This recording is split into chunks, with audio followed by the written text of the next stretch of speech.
¿Cuál ha sido el encuentro más aterrador que has tenido con un desconocido? Mi hijo y yo estábamos en un mercado de productores súper lleno de gente. Creo que él tenía unos 10 u 11 años. En un momento de adelantó. Yo nunca estuve a más de 6 o 9 metros de distancia y lo tenía bien vigilado para que no nos separáramos mientras caminábamos. Me doy cuenta de que hay un hombre en algunos de los mismos puestos que visita mi hijo. Luego lo veo hablarle. En ese punto me alarmé y me dio curiosidad. No intervine todavía. Soy grande, mido 1,90 m y peso unos 118 kilogramos, puedo pelear, y además yo tenía ventajas sobre ese tipo. Si intentaba agarrar a mi hijo, yo lo iba a embestir como un primate adulto enojado. Él seguía a mi hijo y noté que empezaba a mirar alrededor. Imagino que para ver si alguien lo estaba observando. Me empecé a acercar un poco más y él todavía no me había visto. En ese punto era razonable asumir que era un depredador, pero no quería armar un escándalo y que resultara ser solo un tipo torpe intentando ser simpático. Luego empezó a ponerle el brazo sobre el hombro a mi hijo. Bajé la voz lo más grave posible y hablé muy fuerte, llamando a mi hijo por su nombre. Él se dio vuelta pensando que había hecho algo malo porque usé mi voz de papá más intimidante. Yo estaba a 1 metro de ellos, enorme detrás de ambos. El tipo salió corriendo. Todo eso pasó en 1,5 minutos o 2. Más tarde lo vi subirse a una camioneta con matrícula de otro estado. Ese sujeto había manejado desde otro estado para intentar llevarse a un niño y ese día el universo puso a mi hijo frente a ese monstruo. Aunque nunca estuvo en un peligro grave porque yo me di cuenta de lo que pasaba, fácilmente podría no haber estado atento en esa pequeña ventana de tiempo. Esta realmente se me quedó grabada, porque no he tenido encuentros aterradores como tal, la mayoría solo me incomodaron. Esta me asustó de una manera diferente. Estaba con mi novia de ese entonces y con 2 amigas nuestras, que eran hermanas. Teníamos 20 y tantos y estábamos caminando por un outlet. Yo iba como a 3 metros detrás de las 3, así que para cualquier otra persona probablemente no parecía que yo estuviera con ellas. Pasaron frente a un banco, y sentado ahí había un hombre blanco con un abrigo largo negro, sin otros rasgos muy distinguibles. Por alguna razón lo noté específicamente mientras ellas se acercaban, así que lo estuve observando todo el tiempo. En el instante en que ellas pasaron y ya no podían verlo, él levantó una placa policial, pero la mantuvo muy cerca del cuerpo, como si ocultara que la estaba mostrando. La apuntó hacia ellas y la siguió con la mirada mientras sostenía la placa todo el tiempo en que pasaban. La bajó cuando ya estaban a unos 2 metros de distancia. No sé si dejó de hacerlo porque me vio a mí o no. Sé que esto no suena aterrador, pero lo único que podía pensar era este tipo está acumulando el valor para hacerse pasar por policía frente a mujeres y algún día va a lastimar a alguien. No sé si tuve malas vibras desde antes o si lo estoy recordando distinto, pero me inquietó muchísimo. Realmente espero que solo haya sido un tipo raro y no alguien con malas intenciones. En la secundaria era amigo de un chico. Vivíamos en el mismo vecindario y pasábamos tiempo juntos con frecuencia. Él terminó debiéndole dinero a otro sujeto por marihuana. Un día fui caminando a la tienda de la esquina para comprar un refresco. Cuando estaba entrando al estacionamiento, un hombre enorme salió del local y me vio. Se acercó y me dijo, «Tú eres amigo de tal. Los he visto juntos. Él me debe. Dime dónde vive, necesito hablar con él». Le respondí, «Vive por allá» y señalé de forma vaga hacia la dirección equivocada, lejos de donde realmente vivía mi amigo. Luego dije, «Eso es todo lo que necesitas saber». Eso claramente no le cayó bien. Se quedó en silencio unos segundos después de mi respuesta, así que pensé que la interacción había terminado. Esperó a que girara la cabeza para irme y entonces me dio un golpe en la cara por sorpresa, el más fuerte que me han dado en la vida. No sé cómo no quedé inconsciente. Salí tambaleando hacia la calle desde la acera, con un dolor intenso y en shock. Mi visión se volvió roja y violeta por unos segundos y no escuchaba nada más que un sonido grave repetitivo. Por suerte no venían autos cuando terminé en la calle sin querer.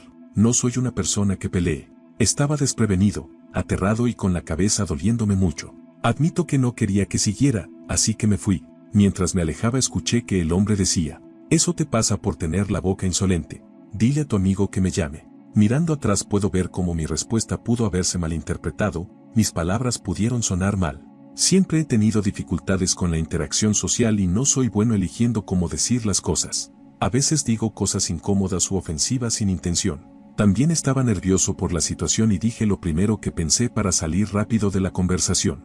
También es posible que ese hombre hubiera estado buscando cualquier excusa para desquitarse por el dinero que le debían y yo fui un blanco conveniente. Por suerte nunca volví a verlo. Mi amigo, el que debía el dinero, se disculpó muchísimo cuando se enteró de lo que me pasó y hasta me compró una bolsa grande de marihuana como forma de pedir perdón. No sé si él llegó a encontrarse con ese sujeto después, dejé de juntarme con él poco tiempo después de este incidente. No era la primera situación problemática que me pasaba por andar con él, pero esa fue la que finalmente me hizo entender que debía elegir mejor a mis amistades. Aprendí que hay personas que, incluso con buenas intenciones, atraen drama y problemas, y si no quieres eso en tu vida, lo mejor es dejarla seguir su camino y mantener distancia. Cuando estaba en la secundaria, mis dos amigos y yo íbamos caminando por el costado de la carretera hacia un McDonald's. Estaba muy oscuro, pero a unos 6 metros adelante, del otro lado de la calle, empezamos a escuchar el sonido de un encendedor haciéndose clic, como si fuera claramente hacia nosotros. Lo comentamos en voz baja pero seguimos caminando, esperando pasar de largo. Un hombre sin hogar salió bastante rápido de la oscuridad hacia nosotros diciendo «Hey, sé que me ven». Intentamos seguir avanzando y él dijo «Solo necesito dinero». Seguimos caminando hasta que gritó «Sé que no quieren morir por algo de dinero».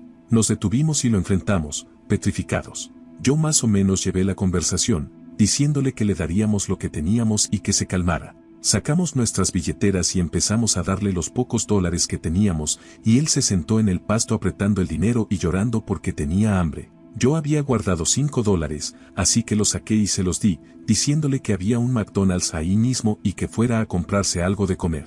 Él seguía llorando y rezando «Señor, ayúdame». Decidimos dejarlo ahí y lo único que pude decir fue «Dios te bendiga» y seguimos caminando. Eso realmente me abrió los ojos. Lo contrario me pasó en un Taco Bell con unos amigos en un viaje por carretera. Volví al mostrador a pedir más comida y un hombre se me acercó.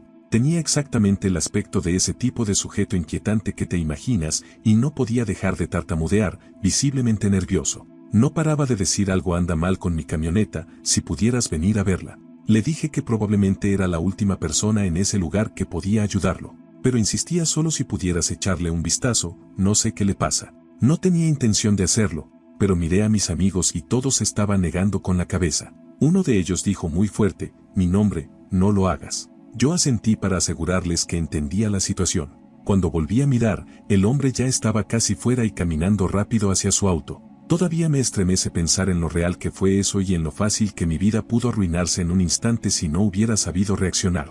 No sé cuál es la enseñanza exacta. Hay personas que simplemente están pasando por una mala racha y sienten que no tienen opciones. Y hay personas que quieren hacer cosas terribles a otros. Supongo que siempre es mejor asumir lo segundo. Antes trabajaba como técnico de cable para Comcast en una zona metropolitana bastante concurrida. Como me encargaba de casos escalados y cosas similares, también solían asignarme al lado más acomodado del condado, es decir, casas de $1 millón en adelante. Me llega una orden de servicio porque una caja de cable no funcionaba y había una nota en la orden indicando que la clienta necesitaba un formulario para cambiar al titular de la cuenta. Eso se puede hacer fácilmente en un centro de atención al cliente, pero Comcast no permite que los técnicos lleven esos formularios a los clientes ni que los tramiten de ninguna manera. Hay un procedimiento para eso, quieren revisar una identificación y presenciar que el cliente firme los formularios, y simplemente no quieren que los técnicos se metan en ese proceso. Aún así, hago lo correspondiente y se lo comento a mi supervisor, quien confirma que no me van a dar ese formulario y que debo sugerirle a la clienta que vaya en persona al centro de atención al cliente. Perfecto. El servicio era por la tarde y salgo a hacer mi ruta. Finalmente llego a la clienta y ella vive en un edificio de condominios en el que suelo pasar bastante tiempo. Creo que el condominio más barato de ese lugar ronda los $800,000, pero fue construido en los años 60 y el cableado es terrible. Estamos tratando de soportar señal digital sobre cableado que fue diseñado, de manera muy deficiente, para servicio de televisión analógica. En fin, toco la puerta, ella la abre y es bastante amable, y doy unos pasos hacia adentro. Desde donde estoy puedo ver la caja de cable, y empiezo con mi explicación habitual cuando ella me interrumpe y me pide el formulario para cambiar el nombre del titular. Le informo con cortesía que, aunque hablé del tema con mi supervisor, no me permiten llevarle ese formulario y que deberá ir en persona a un centro de atención al cliente. Ella explota por completo conmigo. Empieza a decir que no tengo corazón, que soy un idiota, que no valgo nada, que deberían despedirme. Grita que su exnovio era abusivo y que, porque yo no la estaba ayudando, era como si la estuviera golpeando igual que él. Me dijo que él la iba a desvivir y que sería culpa mía. Está gritando todo eso en mi cara, a pocos centímetros de distancia. Yo estaba en una situación complicada. Soy un tipo corpulento de alrededor de 1,80 metros que se pasaba cavando para instalar cable con bastante frecuencia. Estaba en buena forma física y era bastante musculoso. Ella parecía una rubia adicta al crack de unos 40 kilogramos en plena racha, y estábamos solos dentro de su casa. Cualquier cosa de la que me acusara en ese momento prácticamente no tendría cómo defenderme, y yo pensaba que esa mujer podía arruinar literalmente mi vida tal como la conocía con solo decir que la había golpeado, o atacado, o algo así. Y ya me había demostrado que era totalmente capaz de irse por ese camino. Para darme tiempo, empiezo a revisar la caja de cable que no funcionaba y descubro que simplemente estaba desconectada por completo. Así que reviso la señal, que era normal para el pésimo cableado de ese edificio en particular, y la vuelvo a conectar. Durante todo el proceso ella no dejó de gritarme todas esas cosas y yo no sabía bien qué hacer. Mientras trabajaba me mantenía siempre de lado hacia ella para poder verla, porque de verdad me preocupaba que intentara atacarme con un cuchillo de cocina. Enciendo la caja y, por suerte, funciona. No tenía absolutamente nada malo. Ella entonces grita que va a llamar a Comcast y lograr que me despidan. Entra a otra habitación y toma su teléfono. Veo eso como la única oportunidad que voy a tener y me dirijo en silencio hacia la puerta. La había cerrado con llave detrás de mí cuando entré, y yo abrí la cerradura con cuidado, abrí la puerta muy despacio, la cerré detrás de mí y luego salí corriendo hacia las escaleras. Ella vivía en el piso 14, así que bajé 2 pisos por las escaleras y tomé el ascensor allí. Llamé a mi supervisor desde la camioneta para avisarle que me había ido corriendo y contarle lo que había pasado, de modo que quedara un registro de que yo estaba al teléfono al mismo tiempo que ella llamaba. Por suerte no hubo ninguna consecuencia para mí. Curiosamente, me volvieron a enviar a su condominio 2 veces más mientras seguía como técnico de servicio y, en ambas ocasiones, primero, no se acordaba de mí y, segundo, se comportó bastante bien, en el sentido de que me dejó hacer mi trabajo y simplemente me ignoró hasta que terminé. Pero puedo decir que ese día fue el encuentro más aterrador que tuve con un cliente mientras trabajé allí.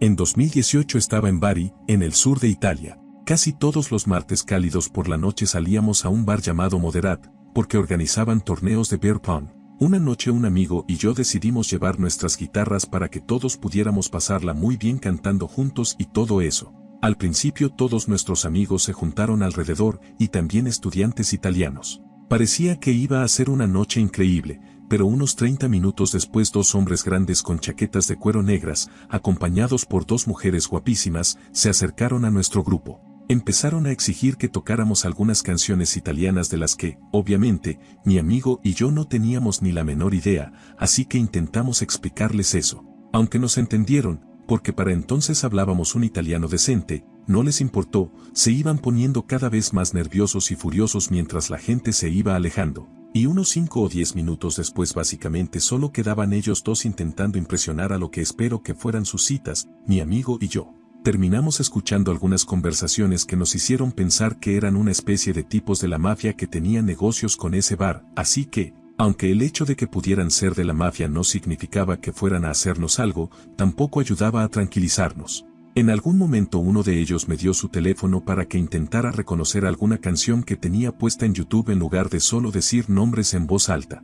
Enseguida me di cuenta de que era una progresión de acordes sencilla, y en cuanto mi amigo y yo empezamos a tocarla se pusieron muy contentos y empezaron a cantar la letra y a bailar con sus citas. Se pusieron tan felices que entraron al bar y sacaron una ronda de shots para los 6. En ese momento mi amigo y yo nos miramos como diciendo espero que esto sea tequila, porque sabemos muy bien que no podemos rechazarlo, así que nos lo bebimos, nos dimos un abrazo y ellos se fueron con una sonrisa en la cara. Por un momento casi nos morimos del susto.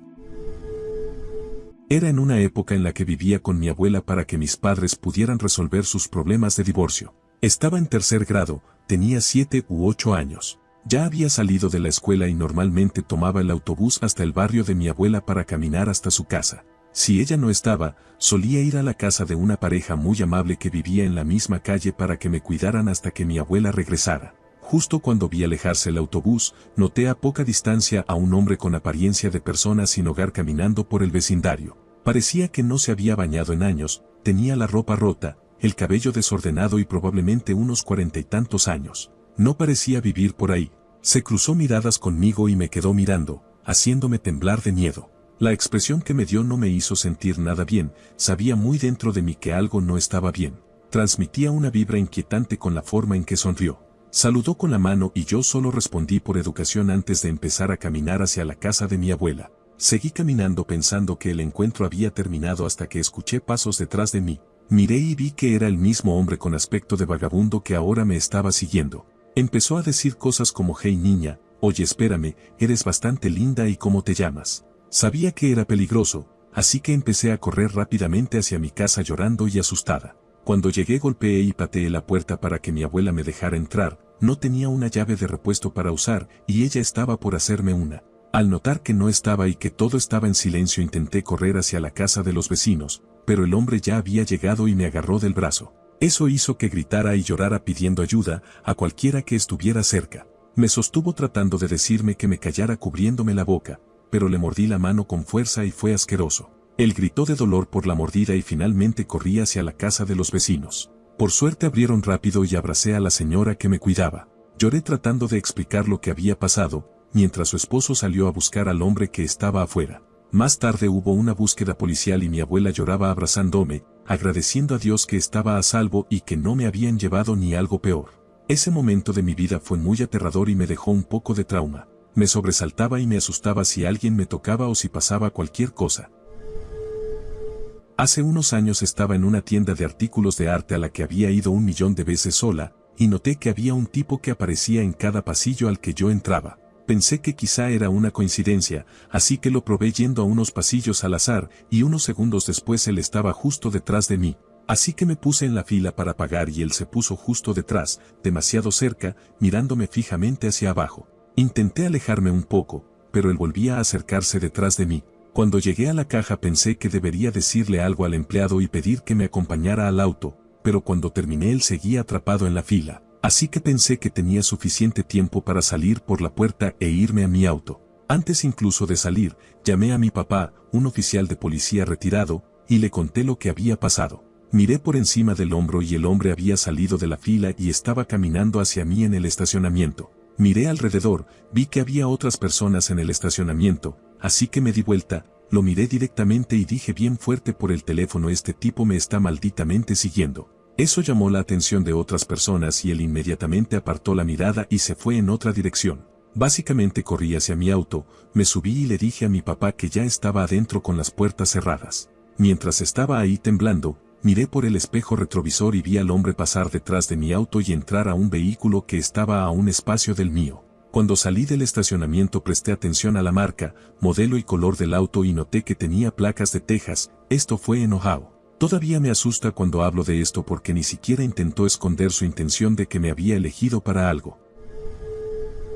Cuando tenía 12 años estaba sola en casa, relajándome y escuchando música en la habitación del fondo. Empecé a escuchar pasos en el piso de arriba y pensé que alguien había llegado temprano y que no lo había escuchado entrar. Unos 15 minutos después iba de regreso a la planta baja y había un chico de unos 16 o 17 años en la entrada de la casa, sorprendido de que yo estuviera ahí. Los dos nos quedamos inmóviles. Él era obviamente más grande que yo y tenía 2 bolsas con cosas de mi papá en los brazos. Finalmente salió corriendo por la puerta principal. Ahí fue cuando se activó mi reacción de lucha o huida, y en vez de llamar a la policía, siendo la chica gordita que era, salí corriendo detrás de él. Si hubiera seguido corriendo habría escapado fácilmente, pero fue hacia el costado de la casa para subir a una bicicleta e intentó cruzar el césped pedaleando. Así que lo tiré de la bicicleta y traté de detenerlo cuando empezó a lanzarme golpes. Yo también le di algunos cuando me pegó en el ojo y finalmente logró escapar.